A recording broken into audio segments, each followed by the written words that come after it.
नमस्कार, मैं लक्ष्मण पाल, आप देख रहे हैं सुध समाचार।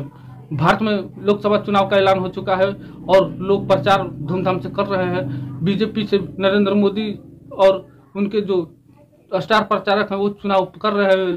राहुल गांधी कर रहे हैं, उनके स्टार प्रचारक हैं वो कर रहे हैं। तो सभी के स्टार प्रचारक लगे हुए हैं प्रचार में, धूमधाम से प्रचार। इसी बीच खबर आती है कि पवन सिंह ने ऐलान कर दिया कि मैं काराकाट से चुनाव लड़ूंगा। काराकाट से चुनाव का ऐलान होते ही बिहार में हड़कंप मच गया, क्योंकि वो काराकाट जो सीट है वो जदयू की सीट में, जदयू के पक्ष में पहले सीट थी, अब वो उपेंद्र कुशवाहा को मिली हुई है। उपेंद्र कुशवाहा वहाँ के उम्मीदवार भी है।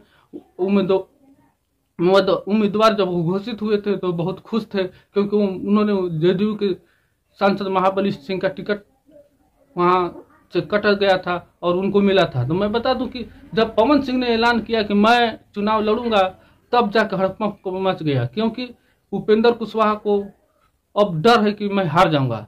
क्योंकि यह लोगों ने कहना चालू कर दिया कि बीजेपी का खेल है। उपेंद्र कुशवाहा को हराने के लिए बीजेपी ने पवन सिंह को काराकाट भेज दिया, क्योंकि ये पहले से ही बीजेपी को कई बार आरोप लग चुके हैं। क्योंकि आप जानते होंगे जब बिहार में जब विधानसभा चुनाव था 2020 वाला, तब चिराग पासवान ने अपना उम्मीदवार नीतीश कुमार के उम्मीदवार के खिलाफ उतारा था, और इसी को के तहत नीतीश कुमार की बहुत सी सीटें कम आई थी।